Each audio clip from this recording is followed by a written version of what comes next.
Elon Musk has come up with something that is once again beyond our wildest dreams. The much-anticipated Neuralink project to implant brain chips in people has taken another step further in its development.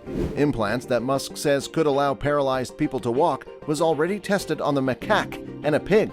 And now Elon Musk has officially unveiled the Neuralink's intention to implant brain chips into people. How did the Neuralink trials go? And would you want to be getting it implanted? Stay tuned. Welcome to Futured. Today, we'll look at how Elon Musk is putting Neuralink to the test on people. Before we do, don't forget to subscribe to our channel to get updated with everything on future technology, Elon Musk or SpaceX. Neurotechnologies have far-reaching implications for society. For millennia, the human brain has remained mostly unexplored. In the framework of human history, studying, analyzing, and influencing human intellect and consciousness is a new endeavor. Neuroscience research has just recently developed sufficiently in the 21st century to create viable neurotechnologies. Neurotechnology refers to any technology that provides additional insight into the brain or nervous system activity, or has an influence on the brain or nervous system function. Right from medications that enhance the quality of life to brain imaging that revolutionizes our perception of human consciousness, they have the potential to redefine our knowledge of ourselves and leverage the power of the brain and nervous system's various functions to promote inclusive development.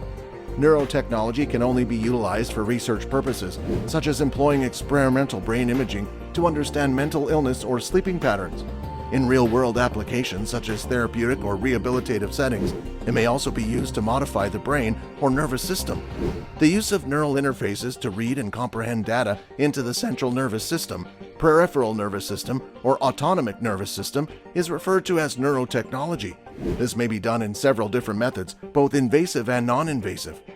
Neurotechnologies are divided into three categories, the most important of which are brain-machine interfaces for our purposes. These devices read and write messages into the brain, enabling the patient to control external software or hardware, such as a brain-computer interface, a robotic device. These technologies, which have yet to be widely used in practical applications, can facilitate people with movement disabilities to control equipment using just their minds. Many people feel that computers and artificial technologies are ready to take the lead. Elon Musk hopes to show that these technologies may be applied to build and improve human cognitive and physical skills. Outside of neurotechnology, pharmaceuticals are the most common kind of neurotherapy in everyday life.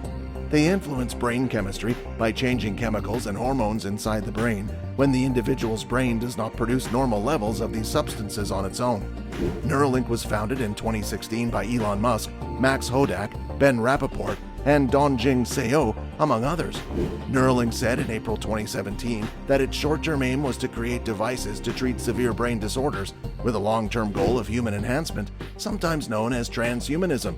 Musk indicated that his interest in the topic sprang in part from the sci-fi concept of neural lace, included in Ian M. Banks's 10-book The Culture series. He defined the neural lace as a digital layer above the brain that could be implanted by a vein or artery rather than undergoing prolonged surgery. According to Musk, the long-term goal is to achieve symbiosis with artificial intelligence. Neuralink is made up of three parts as a device. The probes come first. A surgical robot inserted the probes into the brain in an automated procedure. They are typically polyimide, a biocompatible polymer with a thin gold or platinum conductor. Each probe contains a wired component with electrodes that can detect electrical impulses in the brain, as well as a sensory region where the wire interacts with an electronic system to amplify and capture the brain signal. Each probe includes 48 or 96 wires, each having 32 separate electrodes, totaling up to 3,072 electrodes. Neuralink also claims to have developed a robot that can rapidly insert many flexible probes into the brain, thereby avoiding tissue damage and longevity difficulties associated with more significant, more rigid probes. An installation head with a 40-meter diameter tungsten-rhenium needle attaches to the insertion loops, transfers and inserts individual probes, and penetrates the meninges and brain tissue in this robot. Each minute, the robot may place up to 6 wires, 192 electrodes. Finally, there's the wiring. Through an application-specific integrated circuit, Neuralink has constructed a 1,536-channel recording device. To serialize the digitized data collected, this system includes 256 individually programmable amplifiers, on-chip analog-to-digital converters, and peripheral circuit control. Its purpose is to convert messages from neurons into a comprehensible binary code to acquire a better understanding of brain function and the ability to reactivate these neurons. With current technology, electrodes are too big to capture the firing of individual neurons. Therefore, they can only record a group of neurons. Neuralink reps think this problem can be overcome algorithmically, but it is computationally costly and produces erroneous findings. According to Musk, the FDA classified Neuralink as a breakthrough device in July 2020, allowing for limited human testing under FDA medical device guidelines. Human testing via Neuralink in April 2021. Neuralink released a controversial experiment in which a macaque monkey with 2 Link devices implanted in his brain was shown playing a simple video game only by thinking. According to Elon Musk, the company's CEO, the same brain implant might be tried in humans as early as 2022. In a video interview at the Wall Street Journal's CEO Council conference, Musk said, "We have a chance with Neuralink to restore full-body functionality to someone who has a spinal cord injury." He then emphasized his cautious optimism on Twitter, explaining how he is not claiming we can achieve this for sure, but he is more convinced that it is achievable. 2 brain chips were implanted in a motor cortex, which regulates hand and arm movement, into the monkey in Neuralink's experiment. The researcher first showed him how to play a joystick video game. It worked by capturing the monkey's neuron activity using brain chips, which were then fed into an algorithm that anticipated his hand movements in real time.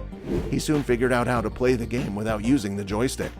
Musk responded to a Twitter user who asked how a Neuralink device may assist recover memory loss or delusions caused by a stroke by saying, "Replacing faulty missing neurons with circuits is the right way to think about it. A human experiment aiming at restoring brain systems would very definitely be more complex, with signal bridging over existing neurons being one example. Link is implanted via the skull, making it less intrusive than prior systems introduced through the chest." Musk believes that it can be embedded in an outpatient clinic in less than an hour without the need for general anesthesia, and that it may be removed or improved afterward. As previously indicated, the FDA classified Neuralink as a breakthrough device in July 2020, and clinical trials may follow after more studies. That is why Musk is ecstatic about the idea of doing human tests. Musk has admitted that the company would have to much exceed FDA guidelines to get FDA clearance. Unfortunately, a smaller upstart business beat Neuralink to the punch. Synchron, the developer of an FDA-approved innovative neuroprosthesis device that intends to offer paralyzed people the capacity to operate digital gadgets with their thoughts, has received FDA approval to start a human clinical trial. The COMMAND experiment, which occurred in late 2021 at Mount Sinai Hospital in New York, included 6 people with severe paralysis. Carnegie Mellon University and the University of Pittsburgh Medical Center are also working on the project alongside Synchron.